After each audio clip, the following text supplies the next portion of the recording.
नमस्कार, welcome to nursing smart. Nursing smart के YouTube channel पर एक बार फिर से आप सभी लोगों का स्वागत है।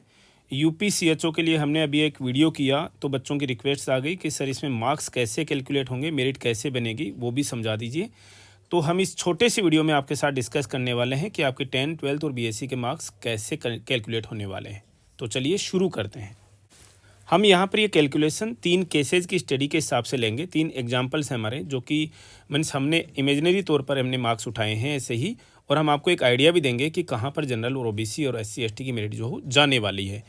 तो देखिएगा इस छोटे से वीडियो में कि मार्क्स सबसे पहले आप अपने अपने मार्क्स 85 में से किस तरीके से कैलकुलेट कर सकते हैं, प्लस 15% जो अगर किसी के पास एक्सपीरियंस है तो वो किस तरीके से कैलकुलेट यहाँ पर होने वाला है। पहला केस हम देखते हैं, अगर किसी कैंडिडेट के 10th में 78% मार्क्स हैं तो आपको 10th के मार्क्स कितने मिलेंगे। आपको यहाँ पर जो है यूपीसीएचओ के एग्ज़ाम के लिए इन 78 का 17% जो है वो आपको क्या मिलेगा। यूपी के सीएचओ के इस जो रिक्रूटमेंट है इसमें 17% इसका वेटेज आपको मिलने वाला है। तो 78 का 17% जो है वो कितना होता है, ये होता है 13.26। देख लीजिएगा, ठीक है। आप भी ये अपने तरीके से जो है वो निकाल कर देख सकते हैं। हम अच्छे से पढ़ाते हैं परसेंटेज, तो इसमें कोई कन्फ्यूजन की कोई ज़रूरत नहीं है। ये पहला केस हो गया, पहले 10th के मार्क्स हो गए। दूसरा 12th के मार्क्स कितने मिलेंगे, 74 का इसका भी 17% मिलेगा, और 74 का 17% जो है वो कितना आता है वो भी आप यहाँ पर देख सकते हैं। जब कैलकुलेट करेंगे तो 12.58 आएगा। ये दूसरे नंबर पर 12वीं के मार्क्स आपके आ गए। लास्ट में बचते हैं बीएससी के मार्क्स। तो बीएससी के मार्क्स का जो वेटेज है वो आप लोगों को पता है कितना है, 51% है।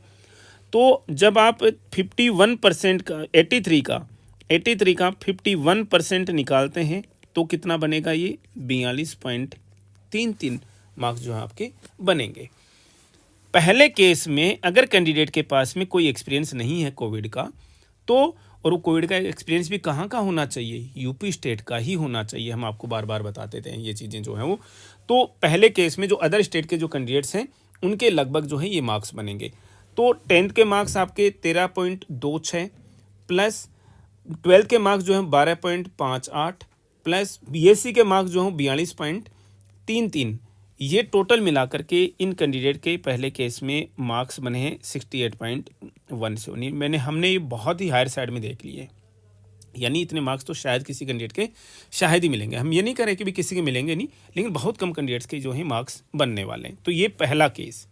दूसरा केस हम यहाँ पर देखने वाले हैं, जब आपके 10th 12th के परसेंटेज नहीं है, केवल सीजीपीए का स्कोर है। इवन बीएससी में भी काफ़ी लोगों का सीजीपीए का स्कोर है, लेकिन हम यहाँ पर केवल और केवल ये इसी का देख रहे हैं कि सीजीपीए का स्कोर किसका, जो 10th और 12th का। अगर वैसे ही आप बीएससी का भी निकाल सकते हो, इसमें कोई बड़ा कोई इशू नहीं है। तो सीजीपीए का स्कोर निकालने के लिए आपको क्या है, जो मीन्स इसके मार्क्स निकालने के लिए क्या करना पड़ेगा। जैसे 8.6 का स्कोर है आपको, तो डायरेक्टली आपको इसको 9.5 से इसको आपको मल्टीप्लाई करना है।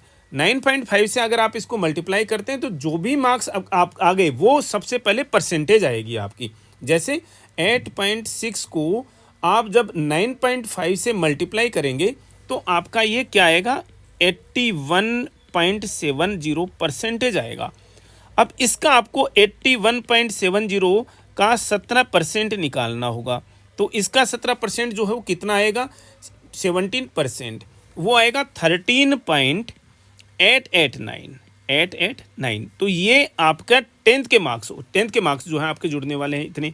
ऐसे ही 7.77 का पहले तो आप परसेंटेज निकालिए। 7% निकालेंगे तो 7.77 को आप मल्टीप्लाई करेंगे 9.5 से, जो कि कितना आएगा, 73.15 आ गया। अब 73.15 का आपको अगेन 17% निकालना है, तो इसका 17% निकालेंगे तो कितना आता है जी, ये आएगा 12.44 के करीब आएगा। ऐसे ही बीएससी के मार्क्स जो है ये 10th के मार्क्स हो गए, ये 12th के मार्क्स हो गए, और ये बीएससी के मार्क्स जो है वो निकालने के लिए आपके पास डायरेक्टली परसेंटेज है 82 का, डायरेक्टली आपको नॉट 17%, 51% आपको डायरेक्टली जो हो निकाल लेना है। तो 82 का 51% जो है वो कितना आता है, वो आता है 41.82 आता है। इन तीनों को प्लस कर लीजिएगा। सॉरी, ये तो हमने गलत कर लिया, कहाँ पर, अच्छा ये रहा, सॉरी ये 13 ये नहीं था, ये तो हमने कैलकुलेशन निकाली थी परसेंटेज की इनकी, 13.889।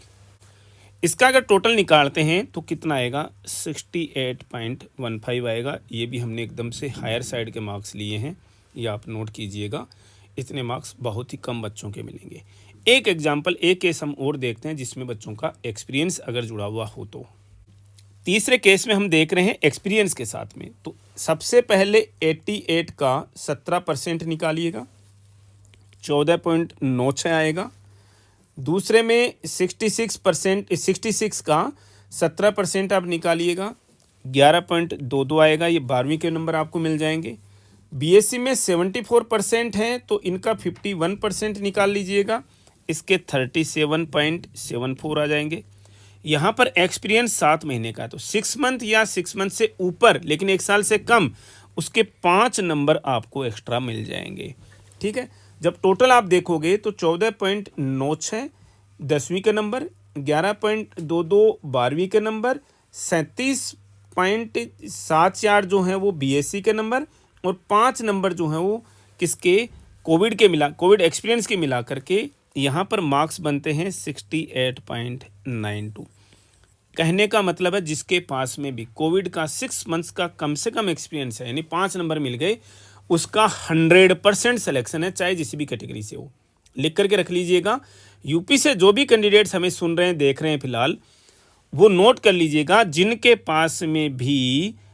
भी पास एक्सपीरियंस है अगर मिनिमम 6 मंथ्स का, ठीक है, उनका 100% सिलेक्शन है। फिर जैसे आपके 10 12 बीएससी में कितने भी नंबर हैं, मैटर ही नहीं करेगा। इसका मतलब ऐसा नहीं कि उनको एक्सपीरियंस वालों को 100% सिलेक्शन है, लेकिन कहने का मतलब है कि 10वीं में आपके 50% से कम नहीं होंगे, 12वीं में भी 50-60% से कम नहीं होंगे, बीएससी में 60% तो कम से कम होंगे ही। आप मार्क्स निकाल लीजिएगा इनके, वो नंबर जो हैं ये लगभग आपका 8 साढ़े 8 के नंबर के करीब आ रहा है, ये 9 नंबर के करीब आपका आ ही जा रहा है, और ये लगभग 30-31 नंबर आपके ये आ जा रहे हैं। तो यहाँ पर और 5 नंबर ये मिला करके तो आपके वही कॉम्पिटिटिव मार्क्स बन जा रहे हैं जो कि टॉप से टॉप बच्चों के आने वाले हैं। ये कहने का मतलब है हमारा कि आपका लगभग 100% सिलेक्शन, और ये हमने मिनिमम मार्क्स जोड़े हैं, ये तो हमने एकदम मिनिमम मार्क्स, ठीक है। तो आपके सिलेक्शन को कोई नहीं रोकने वाला अगर आपके पास में एक्सपीरियंस है तो। अब एक चीज़ और नोट करते हैं, एक चीज़ और हम देखते हैं कि मेरिट जो है वो लगभग कितनी रहने वाली है जनरल कैंडिडेट्स के लिए।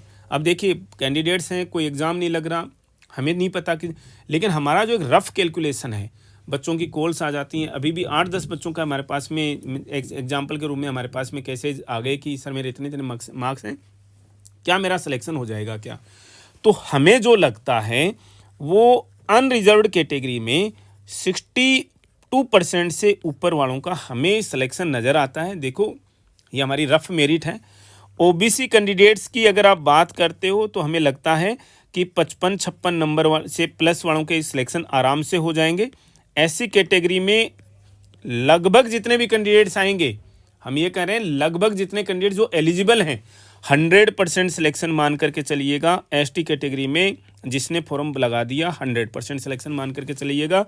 ईडब्ल्यूएस कैटेगरी में भी मेरिट लगभग 55-56 के करीब जो हमें लगता है, ठीक है ना। ये हमारी एकदम से रफ कैलकुलेशन है। जनरल की मेरिट और भी कम आ सकती है, कोई बड़ी बात नहीं है, ठीक है, लेकिन इससे ऊपर में तो सिलेक्शन हमें लगभग निश्चित नज़र आता है। एससी एसटी के कैंडिडेट हमें 100% यहाँ पर सेलेक्ट नज़र आते हैं, जो कि पहले से हमने एजुकेशनल क्वालिफिकेशन के हिसाब से अगर आप अगर एलिजिबल हैं तो आप 100% सेलेक्ट हैं। अभी भी अगर आपकी कोई क्वेरीज हैं तो हमारे साथ में हमें टेक्स्ट मैसेज से या फिर कमेंट बॉक्स में हमसे पूछ सकते हैं। आपकी कोई भी क्वेरी हो तो हमने तरीका बता दिया कि आपके परसेंटेज जो हो कैसे डिराइव होंगी, आपकी मेरिट जो कैसे बनेगी और फिर कैसे सिलेक्शन होने वाला है। एक चीज़ और सबसे बड़ी नोट कर लीजिएगा, डॉक्यूमेंट वेरिफिकेशन प्रोसेस जो डीवीपी जो उन्होंने नोटिफिकेशन में लिखा है, ये बहुत जल्द शुरू हो जाएगा। मतलब हमें जो लगता है 15 फरवरी से लेकर के 20 फरवरी के करीब में डॉक्यूमेंट वेरिफिकेशन शुरू कर देंगे। 10 से 12 दिन के अंदर ये डॉक्यूमेंट वेरिफिकेशन का प्रोसेस इनका चलेगा, क्योंकि काफ़ी ज़्यादा कैंडिडेट हैं, इससे ज़्यादा टाइम भी लग सकता है। लेकिन मार्च में आपको 100% जो हो ज्वाइनिंग मिल जाएगी। बस ये ज़रूर हो सकता है कि मार्च जो क्लोजिंग मंथ है मीन्स हालांकि मुझे यहाँ पर इसमें CHO में ऐसा कोई नज़र नहीं आ रहा है, तो आपकी ज्वाइनिंग जो है वो 5 अप्रैल तक चली जाए। अदरवाइज आपको मार्च के महीने में 15 मार्च तक शायद ज्वाइनिंग ऑफर हो जानी चाहिए। सेशन में इतना ही, मिलेंगे वेरी नेक्स्ट अपडेट के साथ। Thank you.